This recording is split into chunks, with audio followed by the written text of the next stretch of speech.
जयनगर के पास में झूला पुल है और झूला पुल पर देखियो भाई खेल रहा है क्रिकेट। आओ देखियो इनकर क्लासिक शॉट सब एत मार रहा छथिन। अहाँ के बता दी हालांकि साइड एरिया है और अंदर जेबे तहन ऊंचाई है आगा, लेकिन 40 फीट हमरा लगैया तैयो हेतै। और देखियो भाई सब छथिन।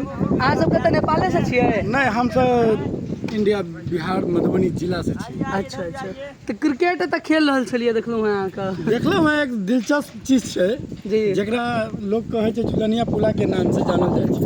ओकरा हम विदेशे में जानत रही, लेकिन आ करके हकीकत में आए हम देखलहुँ कि चली किया नहीं कनी प्रैक्टिस कऽ लेल जाए। बड़ चिकन लागल, मन लागल छल। देखियो बाइक लऽ के एलखिन हैं। बढ़िया बढ़िया, जो आराम से जो, आराम से जा। लोकल आदमी सब जनरली जे छै से नॉर्मली आवे छै दरभंगा, मधुबनी, अहाँके बगल झंझारपुर, फुलपरास, मुजफ्फरपुर, बड़ी दूर दूर तक के लोग आवे छै। यहाँ तक कि अहाँके सीतामढ़ी सब आवे छै। अपना नेपाल छोड़ दियौ, नेपालो आवे छै। बड़ा सुंदर जगह छै, अहाँके हम देखा दी, देख लियो एकदम शानदार जगह छै।